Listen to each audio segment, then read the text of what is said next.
بسم اللہ الرحمن الرحیم.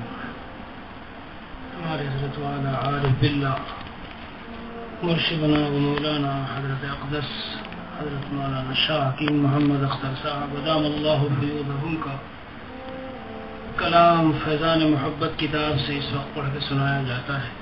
حضرت والا کا یہ کلام بڑا ہی کلام معرفت اور محبت ہے. آج کے اس کلام کا عنوان ہے آہ جو دل تیرے غم کا حامل نہیں. آہ جو دل تیرے غم کا حامل نہیں. دو جہاں کا مزہ اس کو حاصل نہیں. دو جہاں کا مزہ اس کو حاصل نہیں. آہ جو دل تیرے غم کا حامل نہیں. دو جہاں کا مزہ اس کو حاصل نہیں. آہ جو دل تیرے غم کا حامل نہیں. آہ جو دل تیرے غم کا حامل نہیں. اور آپ چاہیں ہمیں یہ کرم آپ کا. آپ چاہیں ہمیں یہ کرم آپ کا. ورنہ ہم چاہنے کے تو قابل نہیں. ورنہ ہم چاہنے کے تو قابل نہیں. آپ چاہیں ہمیں یہ کرم آپ کا. میرے دوست، اللہ تعالیٰ کی بارگاہ میں سب سے زیادہ پسند تواضع ہی ہے. جب بندہ یہ کہتا ہے اللہ میں کچھ نہیں ہوں، سب کچھ آپ ہیں، جو کچھ آپ نے دیا ہے سارا آپ کی عطا ہے، ورنہ میں اس کا مستحق نہیں تھا. اللہ تعالیٰ اسے اور زیادہ کرتے جاتے ہیں، بڑھاتے جاتے ہیں، بڑھاتے جاتے ہیں. اللہ والوں کا میرے بھائیوں یہ خاص وصف ہے. وہ سب کچھ ہوتے ہوئے اپنے آپ کو کچھ نہیں سمجھتے، ڈرتے رہتے ہیں، کانپتے رہتے ہیں، لرزا و ترسا رہتے ہیں. نہ معلوم کل کو کیا حال ہوگا. اس وقت حقیقت کھلے گی اور اس وقت سب کچھ پتہ چلے گا.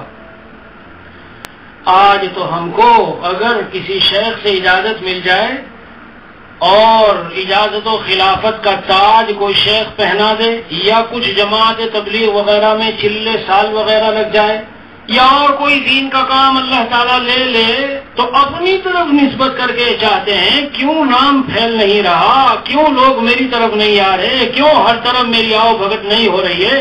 فلاں کا نام بڑے چرچے ہو رہے ہیں، بڑے اس کے نام لیے جا رہے چاروں طرف، لوگوں کا بڑا رجوع ہے، میری طرف لوگ آتے ہی نہیں. کیا ہو گیا؟ میرے بھائیوں، اللہ والا حقیقت میں وہ ہے جو دل سے یہ ساری جاہ نکال دے، اپنا استحقاق بھی نکال دے.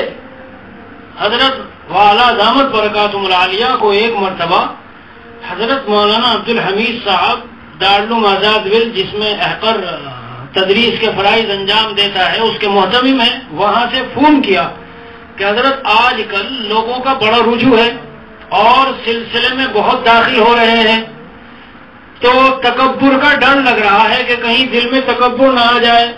حضرت والا نے مفتی حسین بیات کے گھر میں فرمایا کہ میرا ٹیلی فونک خطاب ہے، یہ ٹیلی فون پر میرا خطاب اور تقریر. تو حضرت نے کیا عرض کیا ان سے؟ فرمایا کہ دیکھو تکبر اور تشکر ان دونوں میں آپس میں تضاد ہے، ٹکراؤ ہے. تشکر پر قائم رہو تو تکبر رائی کے دانے کے برابر بھی نہیں آئے گا. اس وقت جس حال میں بھی اللہ رکھے، کتنا ہی اونچا لے جائے، شکر اللہ کا ادا کرتے رہو، تکبر خود بخود دور رہے گا.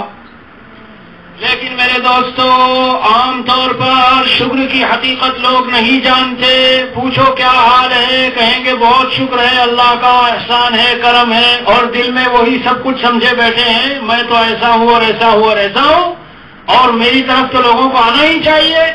غور سے سن لو، شکر جب ہی شکر بنے گا کہ میں کسی لائق نہیں تھا، اللہ نے مجھے یہ دیا، اسے شکر کہتے ہیں.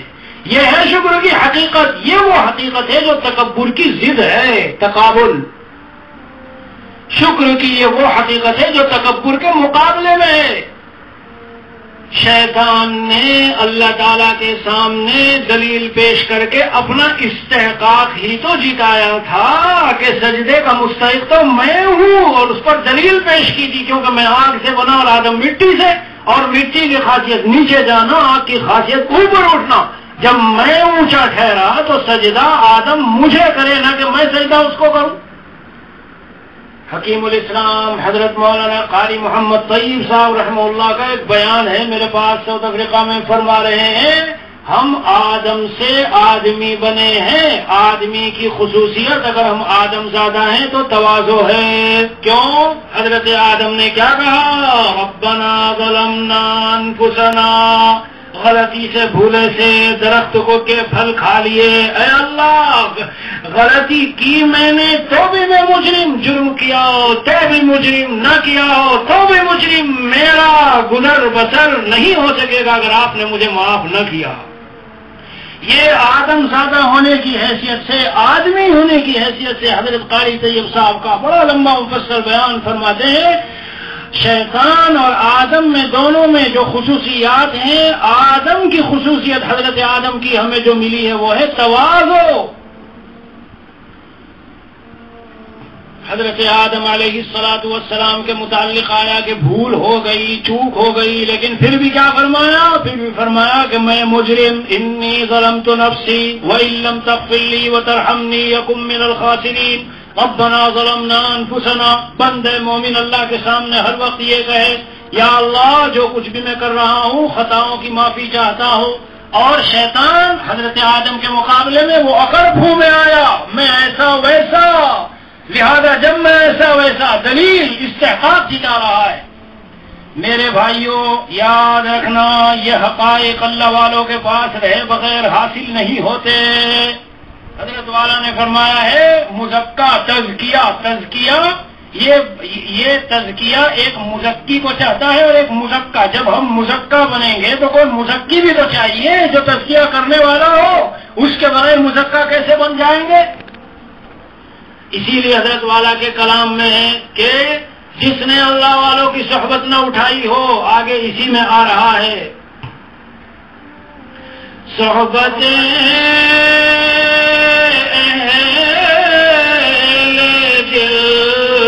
جس نے پائی نہ ہو،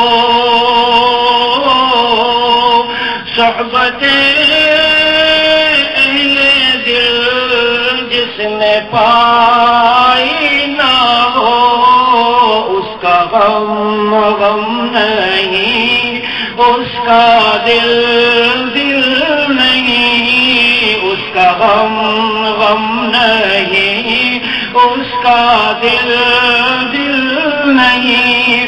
صحبت دل جس نے پائی نہ ہو، اس کا غم نہیں، اس کا دل نہیں. تو ہے پر یاد کرنا چاہتا ہے میرے دوستو، اللہ سے ہم رات دن کہیں اے اللہ آپ ہمیں چاہ رہے ہیں، یہ تو آپ کا کرم ہے. سجدے میں پڑا ہوا اللہ آپ نے ڈال دیا سجدے میں، ورنہ میں کہاں پتہ نہیں کہاں ٹھوکرے کھاتا ہوتا. اللہ آپ نے قرآن کی تلاوت کی توفیق دے دی، نہ یہ کہ 2-4 دن تہجد کی ذرا توفیق ملی، بس سمجھنے لگے میں تو بہت کچھ ہو گیا ہوں. اللہ والوں کا میرے بھائیوں یہی تو خاص وصف ہے، وہ ہر وقت لرزاں ترسا رہتے ہیں.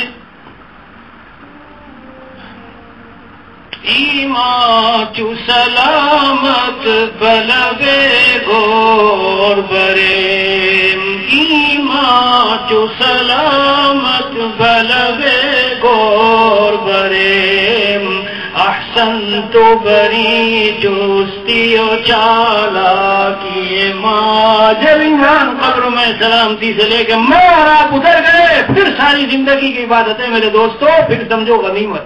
اگر ایمان ہی اللہ نے کسی وجہ سے چھین لیا تو ساری زندگی کا کیا کرایا گیا. اور کتنی ہی مرتبہ ہم اپنے اعمال بہت سارے کیے ہوئے سمجھتے رہتے ہیں بڑا عمل میں نے کیا بڑا عمل کیا، لیکن میرے دوستو نہ معلوم اللہ کے ہاں کون سی گھڑی کا کون سا کیا ہوا عمل کام آئے گا.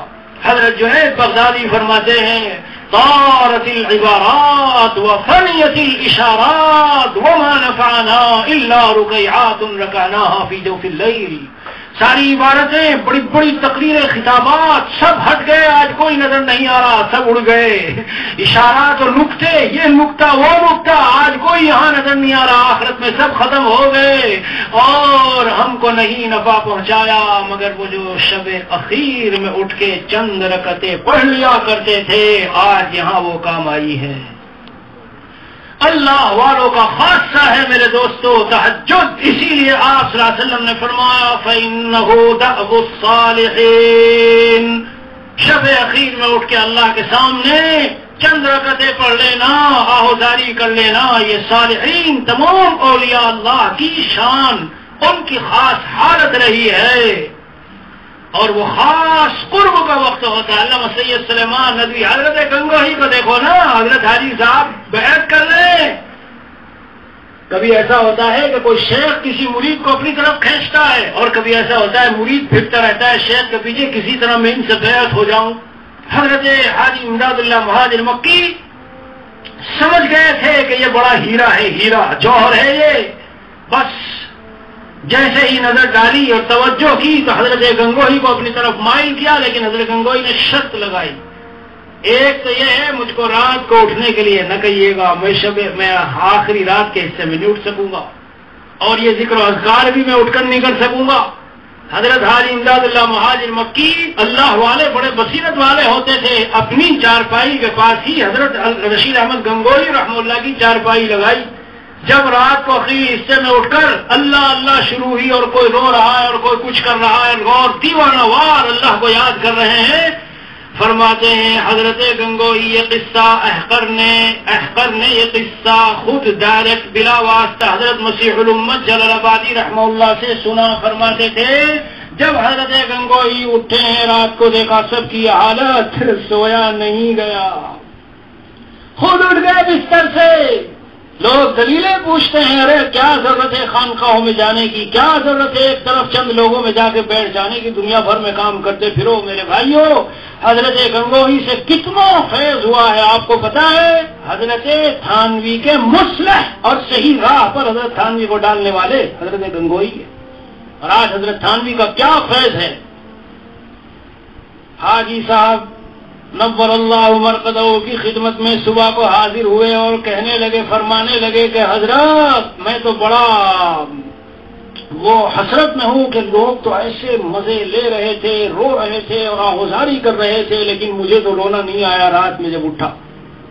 فرمایا حضرت حاجی امداد اللہ مہاجر مکی رحمہ اللہ نے کبھی رونا آ بھی جاتا ہے، بس اس رات میں جب اٹھے ہیں تو ایسا رونا آیا اللہ کے سامنے اتنا روئے کہ پسلیاں دکھنے لگی. یہ حضرت نے سنایا خود. اگلے دن پھر حضرت کی خدمت میں حاضر ہوئے، فرمایا کہ آج تو اتنا رونا آیا. تو حضرت حاجی صاحب نے فرمایا کبھی رونا چلا بھی جاتا ہے، یہ بھی ایک مقام ہے، تمکین کہتے ہیں اس کو. ہر وقت اتنا استحضار کہ مجھے اور آپ کو روتے ہوئے بھی اتنا استحضار نہیں جتنا اللہ والوں کو بغیر روتے ہوئے ہوتا ہے. یہ ایک اس سے بھی اونچا مقام ہے. ایک تلوین رنگ برنگا یہ ہے حالات یہ جو آتے ہیں، اور ایک اس سے بھی اونچا مقام ہوتا ہے. حضرت گنگوہی کو وہ حاصل ہو گیا. میں تو عرض کرنا چاہ رہا ہوں یہ شب اخیر میں اٹھنے کا چسکا یہ بڑا عجیب و غریب ہے. مسائل حل کرانے فیصلے کرانے کا وقت ہوتا ہے. علامہ سید سلیمان ندوی کا مشہور ہے جب حضرت تھانوی کی خدمت میں گئے تو کیا سے کیا ہو گئے. ہاں آنے کے بعد کہتے ہیں ایسے کچھ انداز سے تقریر کی، ایسے کچھ انداز سے تقریر کی، پھر نہ پیدا شبہ باطل ہوا، اور آج وہ آیا مزہ قرآن میں جیسے قرآن آج ہی نازل ہوا۔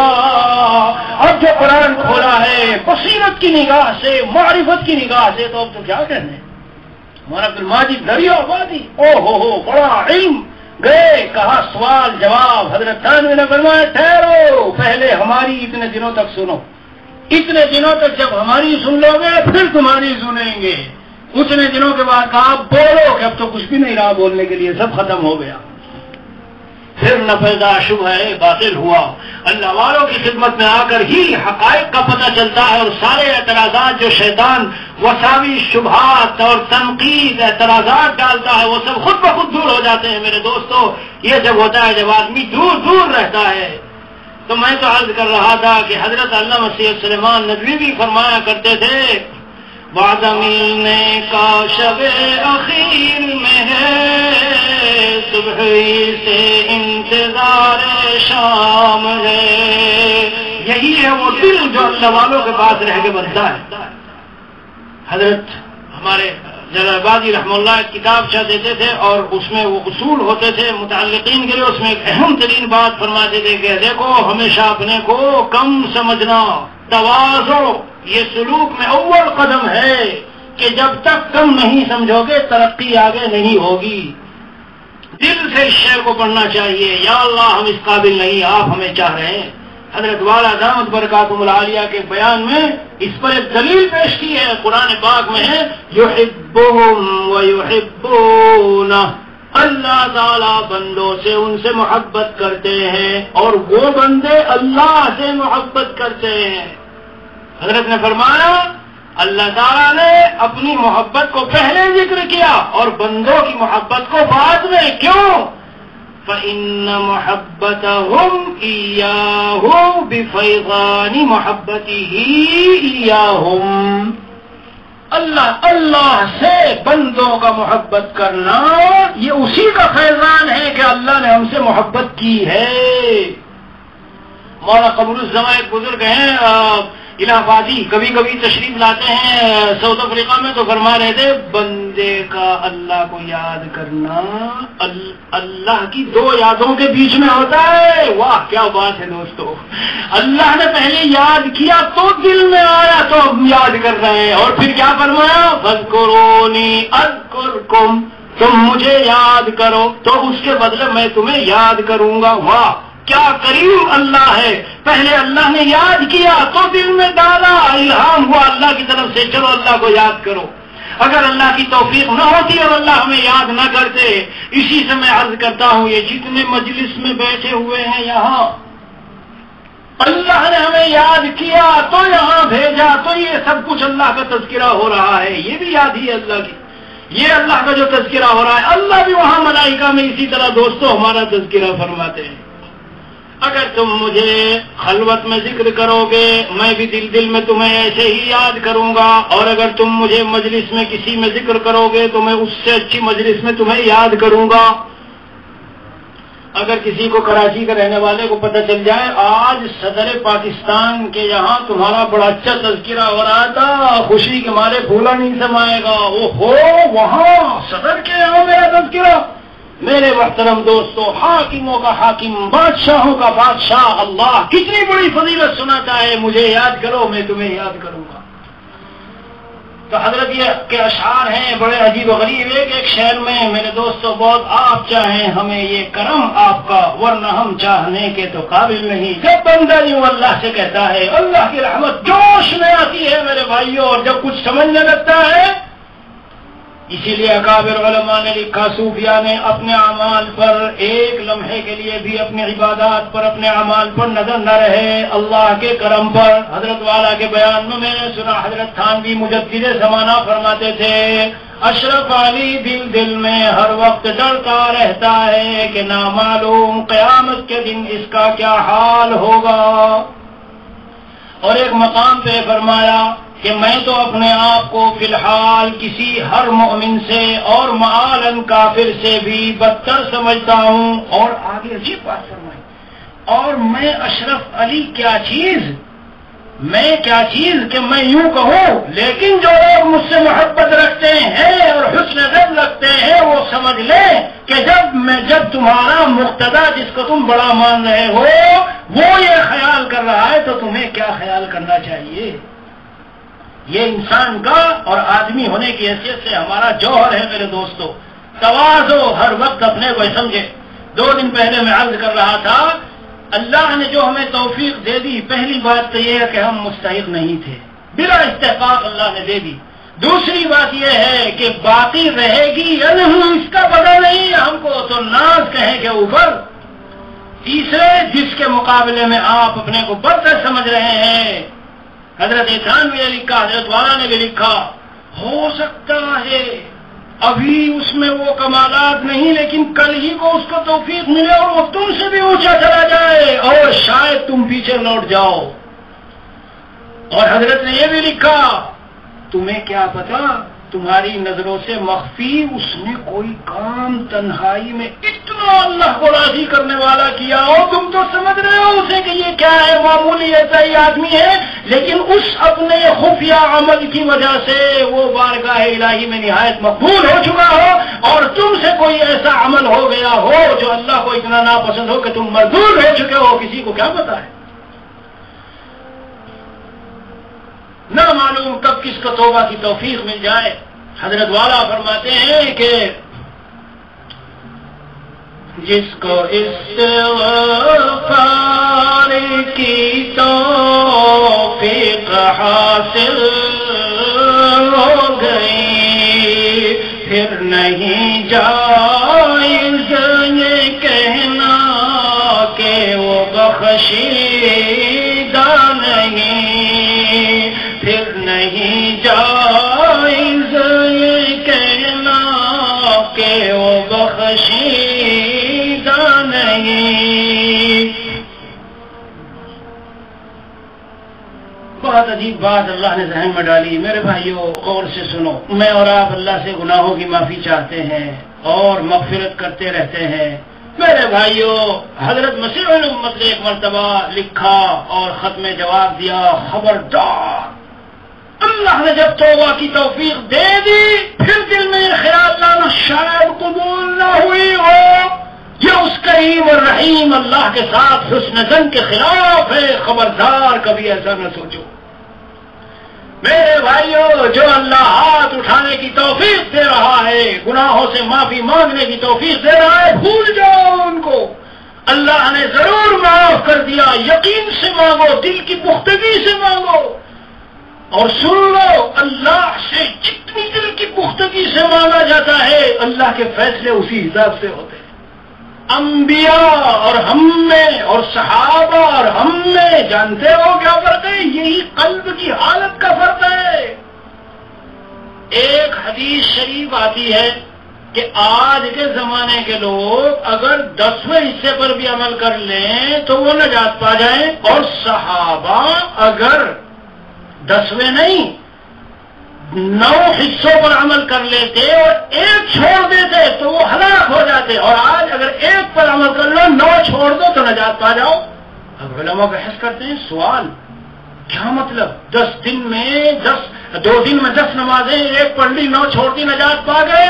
نہیں میرے دوستو، وہ جو قلب کی حالت ہے اخلاص. حضرت گنگوئی فرماتے ہیں اس حدیث پاک کا مطلب ہے اخلاص.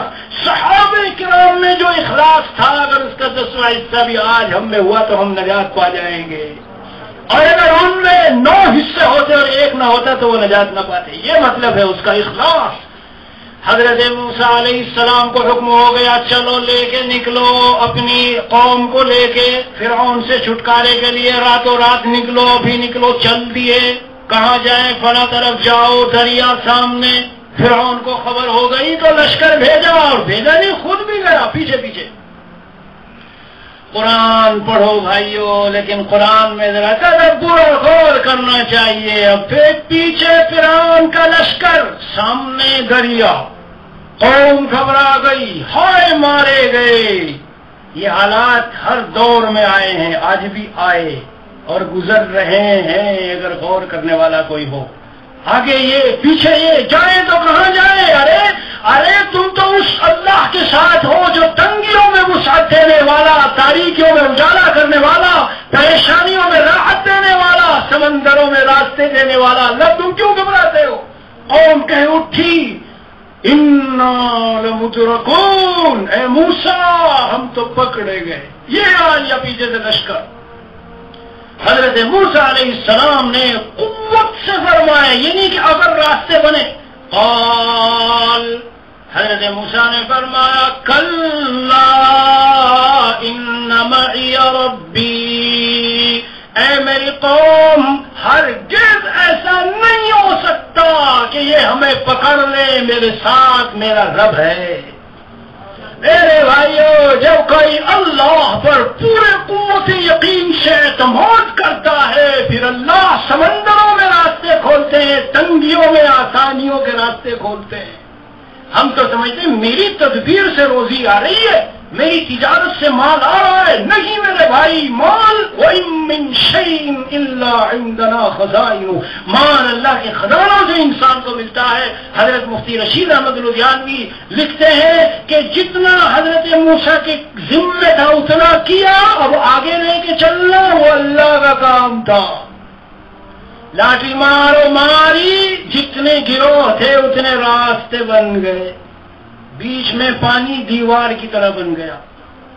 اب وہ سوچنے لگے اگر کوئی قافلہ اور جماعت و گروہ ہم میں سے ڈوب گیا تو دوسرے کو تو پتہ بھی نہیں چلے گا۔ تو حضرت موسیٰ نے درخواست کی، چلو روشن دان بھی بن گئے، ونڈو کھڑکیاں اس میں بیچ میں بن گئی، دیکھتے دیکھتے گزرو گے، دیکھتے دیکھتے ایک دوسرے کو گزرے، جا رہے ہیں اور فرعون کی نگاہ پڑی، کہا لشکر کودو، راستے بنے ہیں دیکھو۔ یہ ہے ایک مومن اور غیر مومن کا فرق میرے بھائیو۔ اس خانقاہ سے ایمان کا یہ راز اور ایمان کی یہ تجلی خاص سیکھ کے جاؤ۔ آنکھیں سامنے کچھ بتا رہی، میرا اللہ کچھ کہہ رہا ہے، وہ صحیح ہے جو میرا اللہ کہہ رہا ہے، آنکھیں نہیں۔ فرعون نے ظاہری آنکھوں سے دیکھا، حضرت موسیٰ نے باطنی بصیرت ایمان کی نگاہ سے دیکھا، کہا راستے ہیں، چلے کود پڑے، راستے بنے، پار ہو گئے۔ فرعون نے ڈالا، اللہ نے حکم دے دیا ہے، پانی اپنی اصل حالت پہ لوٹا، سارے غرق ہو گئے۔ بتانا مجھے یہ ہے کہ اگر ہماری طرح ہو، اگر میں نے ایسا کر لیا تو شاید یہ ہو جائے، او مگر یہ تھا، اصل میں یہ تھا، نقل میں یہ تھا، یہ سب باتیں خامخواہ کی ہیں میرے بھائیو۔ اللہ کے وعدوں پر قوت کے ساتھ یقین اور اللہ سے پورا حسن ظن، جو اللہ ہم سے وعدہ کر رہا ہے وہ وعدہ خلافی نہیں کرتا، اس کی مدد اتر کے رہتی ہے۔ یہ ہے کمال ایمان، ساری خانقاہوں کی جان، سارے تبلیغی مرکزوں کی جان اور ساری اصلاح کا نچوڑ۔ بندہ اپنے اللہ سے اتنا مضبوط مل جائے، ایک لمحہ گناہ نہیں کروں گا، سود چھوڑوں تو کاروبار کیسے چلے۔ بزنس مین سوچے عصر کے وقت دکان پر بہت گاہک ہیں، مولوی صاحب کی تقریر تو مانتا ہوں، نماز پڑھتا ہوں، لیکن اب جماعت کے ہونے کو ہے، ارے ابھی تو آدھا گھنٹہ ہے، بعد میں جا کے پڑھ لیں گے۔ میرے نبی نے فرمایا اگر تم جماعتیں چھوڑو، میرا جی چاہتا ہے تمہارے گھروں کو جا کے آگ لگا دوں۔ یہ نبی کا فرمان ہے۔ اگر بچے، چھوٹے بچے اور عورتیں گھروں میں نہ ہوتی تو میں حکم دیتا کہ عشاء کی نماز پڑھاؤں میں اور لوگوں سے، اپنے خادموں سے کہوں جاؤ اور جا کر کے ان گھروں کو آگ لگا دو۔ اس آدمی نے جس نے جماعت کی نماز چھوڑی، گھر اور دکان میں آگ لگا لی۔ اب وہ مال جتنی نحوستیں لائے، جتنی مصیبتیں لائے، جتنی بیماریاں لائے، جتنے کورٹ کچہری کا چکر لائے، وہ کم ہے۔ یہ ایمان کی نگاہ ہے میرے بھائیوں۔ حضرت والا کا کلام پڑھ کے سناتا ہوں۔ آپ چاہنے میں یہ کرم آپ کا، ورنہ ہم چاہنے کے تو قابل نہیں، اور صحبت اہل دل جس نے پائی نہ ہو، اس کا غم نہیں، اس کا دل نہیں، اس کا غم نہیں، اس کا دل نہیں۔ اور بہت ہی اونچا شعر ہے کہ جس جگہ آپ کا قرب ملتا نہ ہو، جس جگہ آپ کا قرب ملتا نہ ہو، کہ منزل بھی وہ میری منزل نہیں ہو، کہ منزل بھی وہ میری منزل نہیں، اور غیر حق سے لگاتا ہے جو اپنا دل، غیر حق سے لگاتا ہے جو اپنا دل، تیری الفت کے غم کا وہ حامل نہیں، تیری الفت کے غم کا وہ حامل نہیں، اور آپ کا ہوں میں بس اور کسی کا نہیں، آپ کا ہوں میں بس اور کسی کا نہیں، کوئی لیلا نہیں، کوئی محمل نہیں، کوئی لیلا نہیں، کوئی محمل نہیں، اور یہ حضرت کا مقطع ہے کہ کہہ رہا ہے اختر ببانگے دوغل، کہہ رہا ہے اختر ببانگے دوغل، بحر الفت کا کوئی بھی ساحل نہیں، بحر الفت کا کوئی بھی ساحل نہیں، کہہ رہا ہے یہ اختر ببانگے دوغل، بحر الفت کا کوئی بھی ساحل نہیں، آپ کا ہوں میں بس اور کسی کا نہیں، آپ کا ہوں میں بس اور کسی کا نہیں، کوئی لیلا نہیں،